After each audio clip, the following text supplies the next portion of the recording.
A biblical perspective on life, culture and current events. This is 2020 on Vision. These are challenging times for lots of Aussies with a cost of living crisis. It's engulfing the lives of so many people, especially younger Australians. The great Australian dream of owning a home might appear to be moving further out of reach as property prices continue their relentless rise. But let's check in on the latest research around housing affordability. Ashley Fell is a social researcher and director of advisory with McCrindle Research. She's a trends analyst and media commentator, and it's our great pleasure to welcome Ashley to 2020 today. Ashley, welcome. Thanks so much for having me, Andrew. Great to be back again. It is, Ashley, but it is not a great time for people looking to purchase property. It's even difficult for people to rent, and this seems to be a worldwide trend. We interviewed an English journalist last week leading up to the UK election, and she said one of the key issues there was also a cost of living crisis with housing affordability. What are your thoughts on this, Ashley? Yeah, I think it's definitely something that probably in our Australian context we think is quite unique to us. We often hear in all of those affordability indexes that happen that Australia and places like Sydney and Brisbane and you know global cities are experiencing housing affordability challenges. And I think it sometimes is helpful to recognise that we're not the only ones who are struggling. There are other nations across the world, there are other generations in different places who are also struggling with that. A lot of people trying to recover from some of the COVID deficits in budgets and cost of living. So yeah, we're not the only ones, but I guess if you are struggling, which many people are, as we've seen in this research, it's still a tough pill to swallow at times. Yeah, but the cost of living crisis and housing affordability fail to dampen the great Australian dream for freestanding homes. People are still trying to buy, aren't they?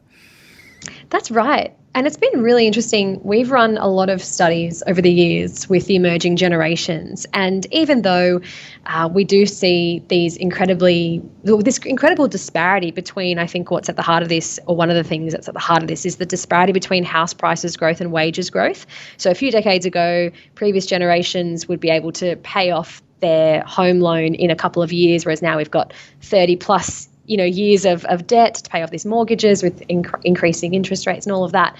But yeah, we have, despite all of this, we have still seen that younger generations still say that home ownership is the dream they have for their life. And I think what we have seen is a generation of young people who've looked at their parents and seen how they've accumulated wealth and how they've invested wisely in home ownership, and they want that for themselves. But it's just such a different economic landscape and economy now than it was, a few decades ago.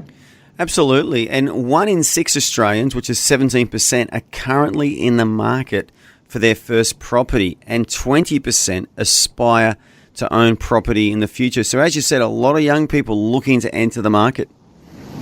Yeah, that's right. It's fascinating to see that there are, this real, and among Gen Z that increases as well, as you would expect. I mean, Generation Zs today are in their teens and 20s, so just starting to look out at their life and starting to accumulate money as they move into the job market. So a third of Generation Z are in the market for their first home.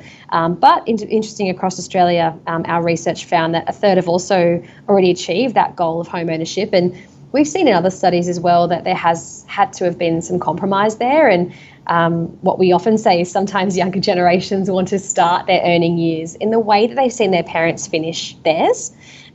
So I think there is that reality check that you might have to maybe compromise at the start and move further away or obtain something a bit smaller, not the big backyard and, the big house, but it might be an apartment, and then to just ease into the market that way. So yeah, it's always interesting to see though that despite all of these challenges, this great Australian dream is still very much etched in the Australian psyche.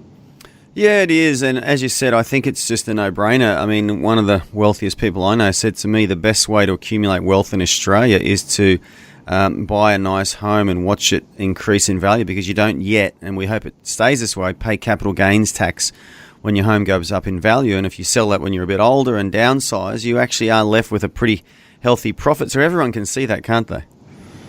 Yeah, that's right. And there is some other ways to invest money, but I guess they're just more risky. And we've seen that even, I think, with young people turning to their parents for that advice and going, oh, okay, how do I be wise with my savings and what's been entrusted to me, and how do I steward this income that I earn from my job? And I think for older generations, we have seen them benefit from some of the economic conditions of the last couple of decades, where they did invest early in the property market, and they've seen great returns on that because of, like you mentioned, some of the ways that tax is set up, and that you have to pay that loan off. And so I think there is a perception, anyway, at least, that investing in the property market is maybe a bit more of a secure way. And so there's maybe less risk than alternative investments. But yeah, I think it's just a challenge when, and I say this as a young person as well, when the market conditions are quite difficult, and it's hard to even just get a foothold in. And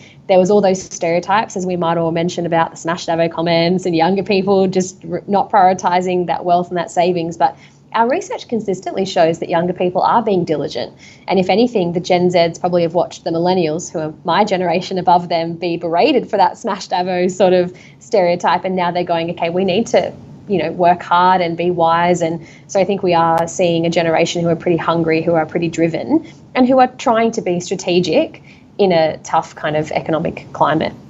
Yeah, well, you're talking about young people. So more than 3 in 5 Australians, 62%, agree that most young people can only enter the property market with some financial support. Yeah, that's right. It's been really interesting to see this generation, and we sometimes, a shout out first of all to any of the listeners who are giving a helping hand to the younger generation. We actually ran a study earlier this year around the grandparent economy and how grandparents are stepping up and helping with childcare costs and other ways. And we found that 20% of Generation Z, so 1 in 5, 18 to sort of 29-year-olds in this study, have lived with their grandparents for reduced rent or rent-free. So it does really mean that that granny flat is not for the grannies anymore. It's for the younger people. But I think we're seeing, older generations recognise some of the challenges here, and the baby boomers particularly kind of stepping up and helping. But there are other ways as well, and this study kind of even showed that in terms of Gen Z are considering other ways to enter the housing market. We found that 37% said they'd be likely to purchase a property with family members or friends to split the costs. And so, I think they are needing to get that support, whether it's parents kind of helping with the deposit, or lenders' mortgage insurance, or even allowing them to live at home longer. And sometimes we poke a little bit of fun and we say these younger generation are called kippers, which stands for kids in parents' pockets eroding retirement savings. But that all is to say, I think the older generations are being very generous and are, stepping in and helping out these younger generations in different ways and in creative ways around the cost of living crisis, around the various maybe education debt they might have, and that goal of maybe home ownership that is alive and well in young people today. Yeah, but it's not a great trend really, because it, to me, will increase the likelihood of the haves and the have-nots, because some people don't have parents or grandparents that can help them out financially. Either they're not around or they're just not financially able to. And so if people don't have grandparents or parents who can help them financially, that's a real disadvantage, isn't it? Absolutely. And that's something I think it's really helpful for us to consider, because I think it's just what the reality is, it's hard even when you have help to get into the market, compared to, like we're talking about, if people don't have that help and if they don't have the support or the financial backing or availability of funds from other members of the family. So I do think it's important for us to consider that disparity around wealth and wealth transfer as well is something to be mindful of, that we assume everyone's going to have some wealth transferred to them, but that's not always the case.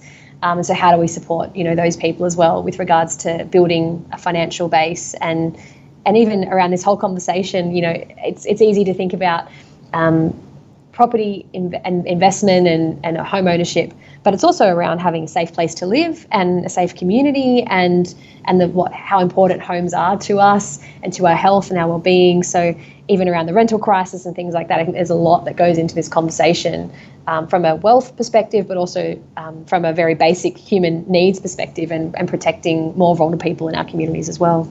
Yeah, absolutely. I mean, our home contains a lot of emotion. It doesn't just contain wealth and potential asset. It's where your family time is, or your relationship time is. It's where your pets are if you've got pets, and it's where your memories are created. And so, yeah, having that sense of stability or security and owning a home, that there's a whole range of things going on, not just financial. And that's why, it would be nice to see some government direction and some leadership here that would actually allow housing affordability to continue in Australia. Do you think we're seeing anything from our government that's actually helping the cause? I think we've seen some initiatives. There's various first home buyers grants, and I think they're all well and good in theory, but then I speak to a lot of people through research methodologies like surveys and focus groups, but also anecdotally in my own life. And yeah, it does seem like those methods are well and good in theory, but in practice, many of us can't even access them because they're only available under a certain threshold for the property value in that specific example. So I think there is definitely space for more to be done. And yeah, you're right, Andrew, in terms of course, our home being so important to so many aspects of our life. And also we're seeing other flow-on effects from this, even in terms of younger people delaying those life markers like having children and getting married. And the reality that a lot of people do want to have some stability in their community where they set up and put down roots to plug into their local church, to build a community and a village to support them. And if you're renting and moving around more frequently, we know that renters move on average every 1.8 years compared to those who own their own home every 8 years. So you do have this kind of greater mobility as well, and an impact on when people are able to have children and make different life stages. So these economic factors kind of influencing pretty personal and big decisions as well. So a few flow-on effects that are happening. Well, Ashley, I have been young, and I'm still very young, not as young as you maybe, but what I've observed as a Christian over the years is that, God can make a way. So I just want to encourage our listeners today. You may be a parent or a grandparent and you are concerned about your kids or your grandkids, or maybe you are young enough to actually be trying to buy your first home. I want to encourage you that God is a God of miracles and God's a God of open doors. And I've just seen so many Christians over the years purchase properties when it kind of looked like it was going to be almost impossible or difficult, and just stuff happens. And I was actually just praying for someone before, actually, a young couple who are trying to buy a home in a certain part of Sydney. And I've always got great faith for that, because I just know God is a good God. And it's not to say that he wants us all to fly a Learjet and own a mansion and a boat and all that sort of craziness. That's excessive and it's not biblical. But God does want to give us a home. He wants to give our kids a home. And I just want to encourage all of our listeners today, pray and ask God to help you on this journey if you're looking to buy or help someone else to buy, because we do serve a good God, don't we, Ashley? And despite all the data and all the facts and the figures, God is still God, isn't he? Yeah, absolutely. I think it's in this current market, it can be pretty easy to be despondent. But we have seen even from the research that Gen Z are still hopeful. And I think us as Christians have even more of a reason, more of a foundation and truth to be hopeful and to be expectant around what might be able to happen in the great God that we believe in and trust in and have faith in. So yeah, I think it's an important point to make, because when you look at the data and the stats and the current situation and the realities, it can be pretty despondent, but we do have that hope as well as Christians, even beyond aspects around finances and those things, which is, I think, so encouraging to remember. Certainly is. Well, Ashley Fell is from McCrindle Research. You can check out their website. It's McCrindle, MCCRINDLE.com.au. Ashley's a trend analyst and a media commentator with McCrindle's Research. Ashley, I want to thank you so much for joining us on 2020 Today.